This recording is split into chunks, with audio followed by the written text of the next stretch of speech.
When the news hit that Phil Robertson had passed away, his family thought they knew how much their hearts would hurt. But they never imagined what would happen next. The man who spent his whole life talking about keeping things simple, believing in God, and being strict left behind a secret that was much more complicated than anyone thought. And when the lawyer finally opened the special paper with Phil's final wishes, every person in the Robertson family got completely quiet. They were ready to feel sad, but nothing prepared them for the final plan Phil had written down himself. In the months before May 2025, Phil Robertson's health started to get worse in a way that his children were not ready to deal with emotionally. The man they had always seen as unshakable, the man who hunted in bad storms, preached with strong belief, and lived by his own tough rules, was slowly starting to disappear. When the family told everyone in December 2024 that Phil had a memory disease called early-stage Alzheimer's, most fans thought it meant he would get worse very slowly over many years. But what was really happening inside the Robertson house was much more painful. The sickness got worse incredibly fast, attacking not only his memory but also his body's strength. In the first couple of months, the changes were hard to notice. He would put things in the wrong place, ask the same question over and over, or take long breaks when talking. But soon, just forgetting things turned into times when he was totally confused. Phil sometimes couldn't remember what day it was, or he would start telling a story and then forget halfway through what he wanted to say. These were small but scary reminders that the man who had built a huge business with his hands and stood strong through years of arguments was now fighting a battle he could not win. By April 2025, the family couldn't hide the truth anymore. On a show called The Unashamed Podcast, Jace spoke with a mix of honesty and sadness. "He's not doing well," Jace admitted. "We're just making sure he is comfortable." Those few words told the world what the family had been quietly going through. Phil Robertson, the dad, the leader, the voice of faith and old ways, was fading away. His body became weaker. Simple things like getting ready needed help. His voice, which used to be loud and firm, got so soft that even talking for a while made him very tired. The sickness wasn't just messing with his brain, it was messing with everything. Yet even while he was getting sicker, Phil stayed amazingly calm. He had talked about dying for years, never with fear, always with certainty. To him, death wasn't a stop sign, but a bridge to somewhere else. "Don't cry when I die," he would tell his children. "Dance, sing, but don't cry." He said it so much that it almost became a family saying, something he expected them to do when his time came. But when his final day arrived, none of them could follow those words. In the early morning of May 25, 2025, Phil passed away at home with the people who loved him most all around him. He was 79 years old. The moment was quiet, but the feeling of loss was huge. His son Jace was the first to tell the world the news. "My dad has gone to be with the Lord today." Willie and Corey followed with a message full of both sadness and thanks. A reminder that even though they were sad he was gone, they were thankful for every year they had with him. The funeral that happened next was exactly the kind Phil would have wanted. There were no reporters, no cameras waiting outside, and no politicians trying to look important. It was just family, very close friends, and the kind of quietness that only comes from knowing each other for decades. They prayed, they remembered fun times, and they tried to honor his request not to cry. But most people failed.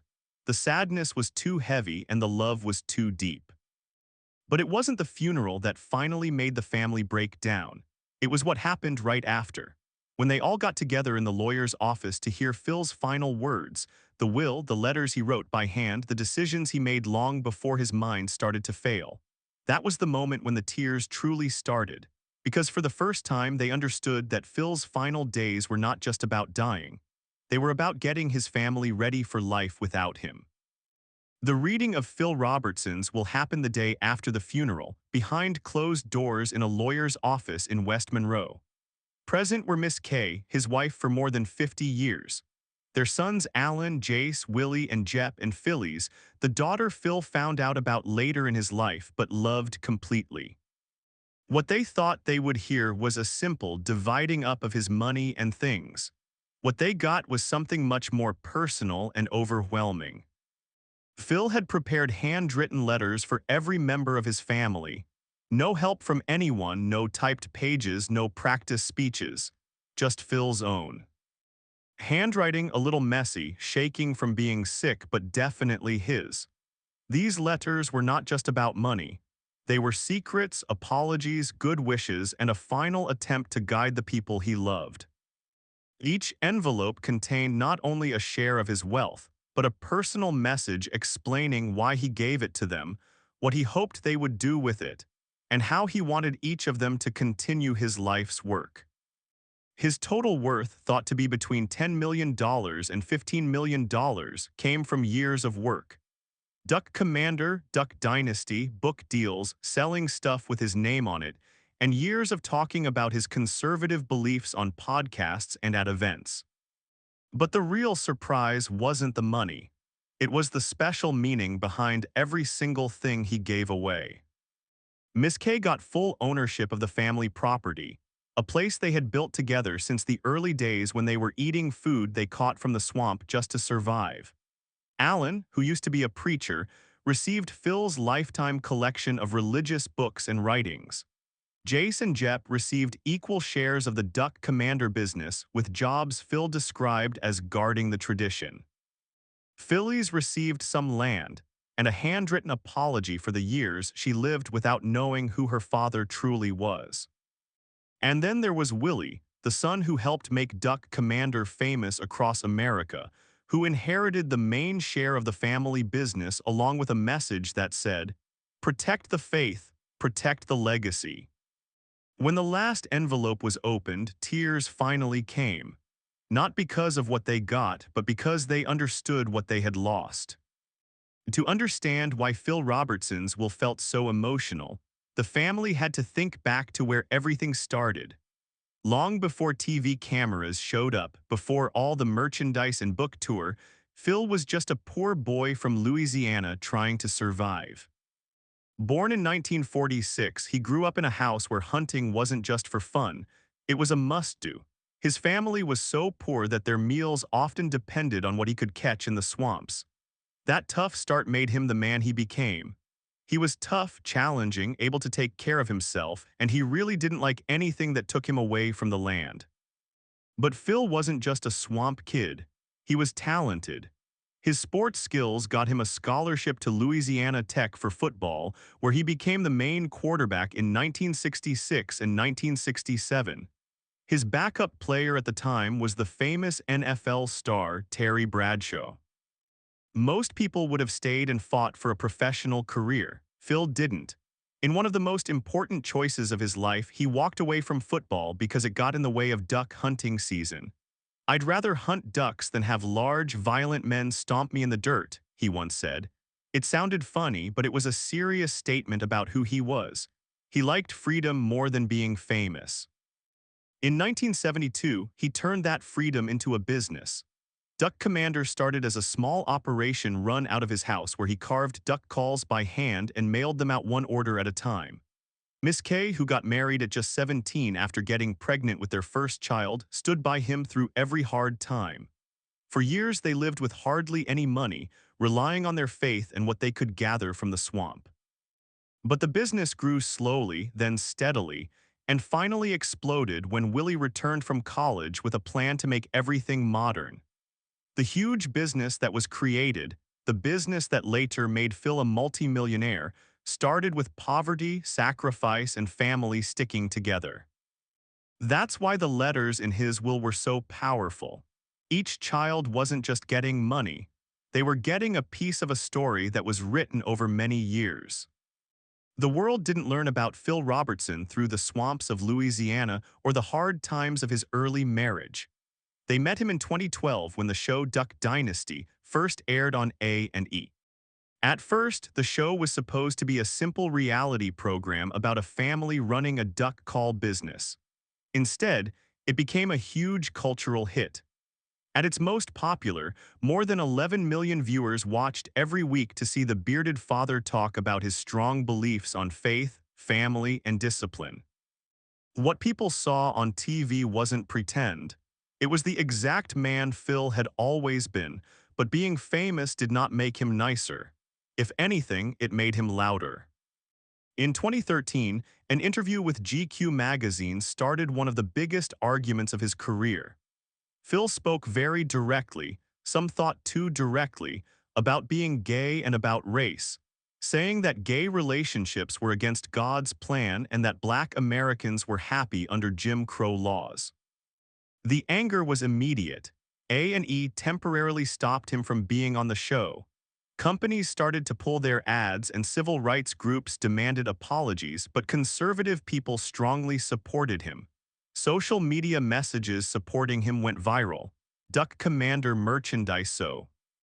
Zeldy out, A&E, flooded with public pressure, put him back on the show within weeks. Phil refused to change his mind. He never apologized, saying his beliefs came straight from the Bible. Over the next 10 years, he became a major figure in conservative politics. He supported Ted Cruz during the 2016 presidential election and later backed Donald Trump. To some, he was a symbol of strong religious belief. To others, a symbol of not accepting other people. Yet Phil seemed unaffected by both the praise and the anger. He believed he was doing what God expected, nothing more and nothing less. Behind the scenes, however, the family struggled with how hard it was to deal with all that fame. Viewership slowly went down, and Duck Dynasty ended in 2017 after 11 seasons. More spin-off shows followed, Going See Ral, Jeep and Jessica, At Home with the Robertsons, and Duck Family Treasure. And in January 2025, A&E said that Duck Dynasty, the revival, would return with the next generation. Phil wouldn't be in it. Alzheimer's had already taken too much, but his presence was still the backbone of the business.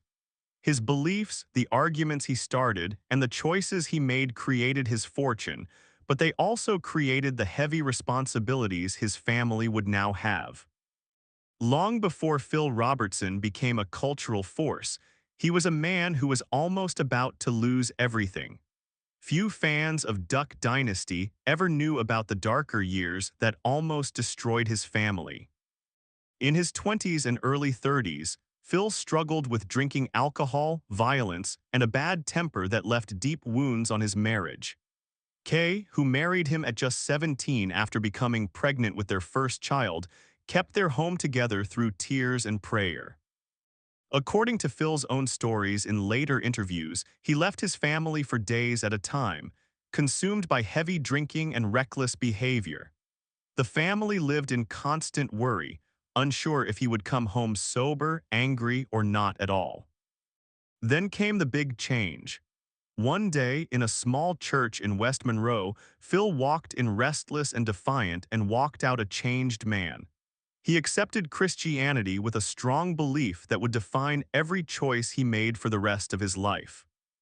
From that moment, he fixed his marriage, apologized to his children, and put all his energy into working, taking care of his family, and teaching.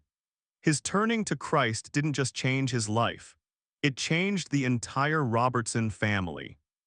Faith became the center of everything he did. The family business, the books he wrote, the speeches he gave, and the podcast Unashamed that he hosted with Jace and Al. On that podcast, Phil spoke the same way he lived, direct, unapologetic, and based on the Bible. Even in his final months, as Alzheimer's slowly stole parts of him, his words remained unusually clear. Listeners couldn't believe he was as sick as his children claimed. His voice sounded steady. His strong beliefs were unchanged. This was the version of Phil Robertson his family honored in his will. Not the millionaire, not the TV star, but the man who had pulled himself out of his own mistakes and spent decades living out the faith he preached. The fortune he left behind was real. But the new start that built that fortune was the part that made his family cry. As the family dealt with the deep emotions of the will, another feeling settled over them. Phil Robertson's death was more than just losing a loved one. It marked the end of a time. Phil came from an era and a culture that doesn't really exist in the same way anymore. He was one of those Southern people who built their lives with their hands, trusted in God above all else, and stood against the influence of modern culture. His passing closed the final chapter of that time for the Robertsons. After his Alzheimer's sickness became public in December 2024, fans all over America started getting ready for the inevitable. But within the family, the decline was faster than they expected. By early April 2025, Jace revealed on Unashamed that Phil was not good, adding, "We're making him comfortable and we're doing the best we can." Despite that, Phil still recorded a few final podcast episodes where his voice sounded almost completely untouched by the disease. Those recordings now feel like a final gift, a last message from a man who always spoke with certainty. The private funeral held after his death on May 25, 2025, showed exactly who Phil was. No politicians, no celebrities, no cameras, just a quiet gathering of his wife, his children, his grandchildren, and a small group of local people who had been part of his life long before fame arrived. There was laughter mixed with tears, Bible readings, and long silences that held the weight of shared history. Even while they were sad, the family moved forward with the responsibility Phil left them. Willie stepped into his new role as the main owner of Duck Commander. Jace continued the work on the podcast. Jep handled his share of the bruh. ND's legacy, and A&E prepared the revival series Duck Dynasty. The revival, starting in summer 2025. The first season without Phil's physical presence but full of his influence. The letters in the will were not instructions on how to handle money. They were reminders of who they were, where they came from, and what Phil expected them to stand for. That was why the family cried, because the money was valuable. But the responsibility and the love behind it meant far more. What part of Phil Robertson's final message made you feel the most? Tell us below. And if you want more stories about the people who shaped our culture in unforgettable ways, don't forget to like this video and subscribe for the next chapter.